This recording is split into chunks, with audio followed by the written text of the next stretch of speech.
Bonjour à tous, merci de nous rejoindre dans En débat. Aujourd'hui, l'émission s'intéresse à vos poubelles. Et oui, c'est la semaine nationale de la réduction des déchets ménagers pilotée par l'ADEME, l'Agence de l'environnement et de la maîtrise de l'énergie. Cette semaine court jusqu'au 30 novembre, un sujet qui peut faire sourire, mais quand on s'intéresse aux chiffres, on comprend que notre société a un vrai défi à relever, celui de faire diminuer le volume de nos détritus. En moyenne, chaque Vosgien produit 512 kg de déchets ménagers par an, soit près d'1,5 kg par jour et par personne.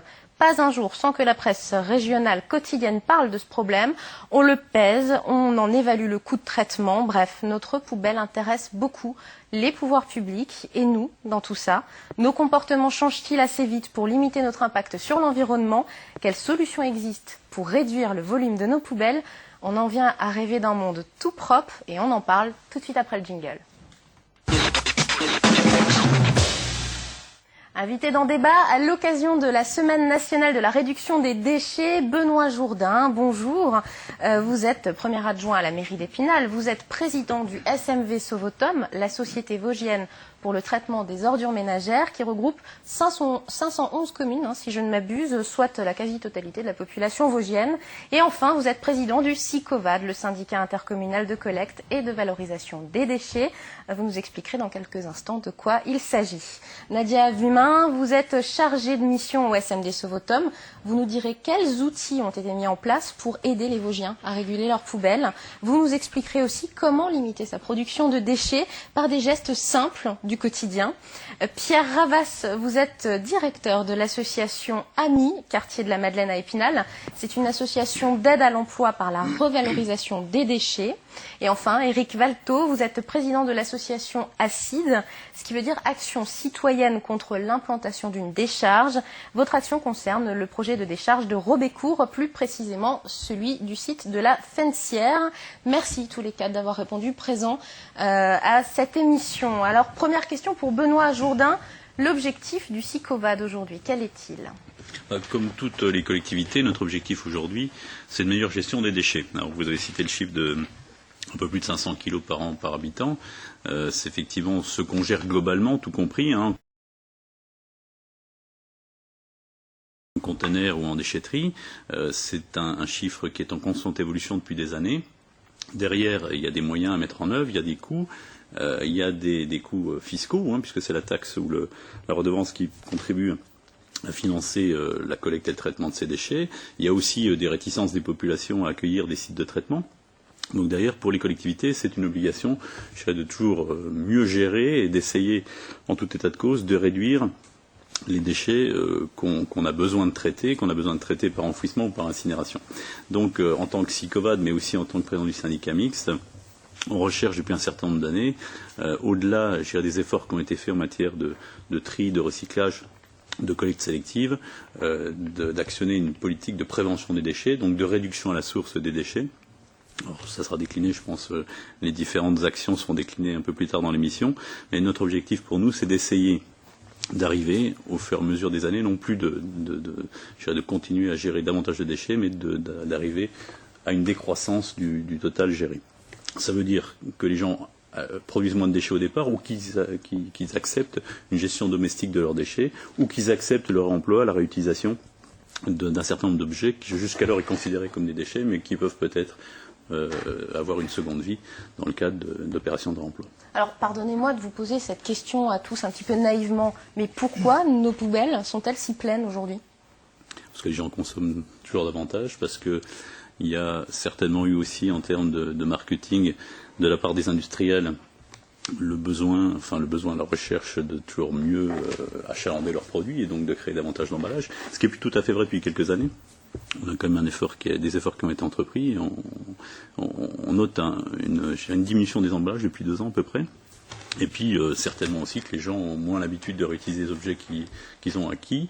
Il y a certainement aussi technologiquement toujours davantage de produits nouveaux, donc des produits qui se périment, qui deviennent. Très concrètement, que deviennent les déchets produits par les Vosgiens ? Grosso modo, on va dire que sur 500 kilos par an par habitant,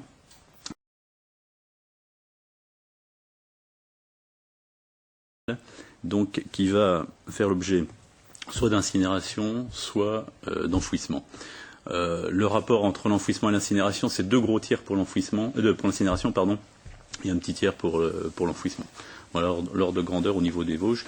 Le reste fait l'objet d'une valorisation, d'un recyclage, d'une valorisation. Donc en fonction du type de produit, bien sûr, il y a autant de filières de recyclage qu'il y a de produits.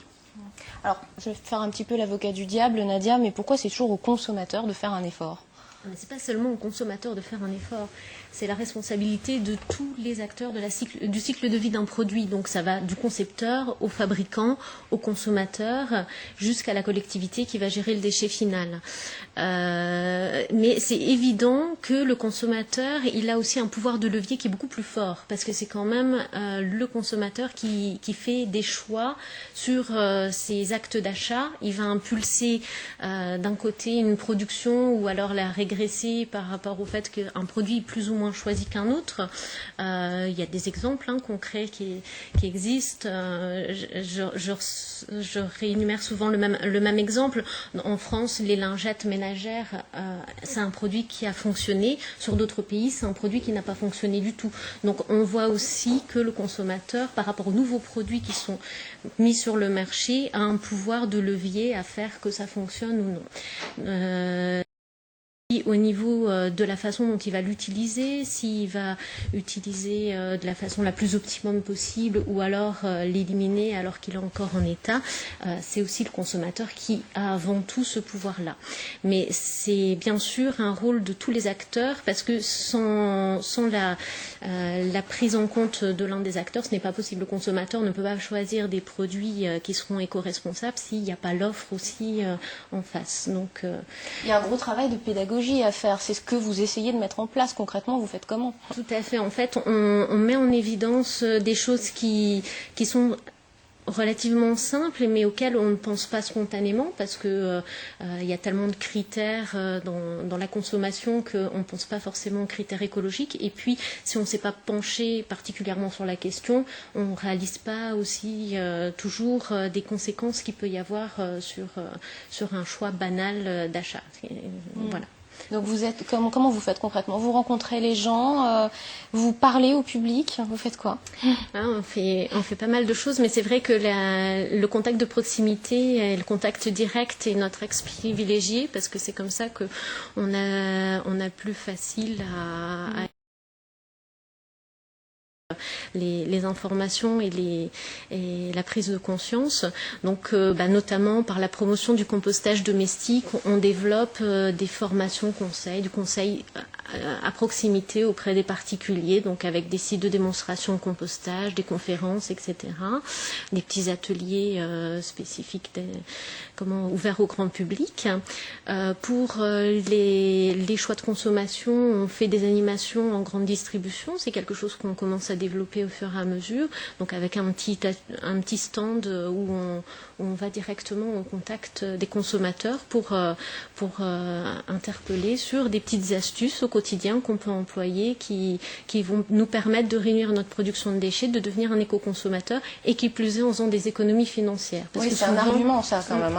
Souvent, on pense que l'environnement, c'est forcément une démarche qui sera plus onéreuse, mais c'est pas le cas pour tout, et notamment la prévention des déchets, c'est réduire la production de ces déchets, c'est derrière souvent des actions qui vont aussi être bénéfiques sur le plan financier pour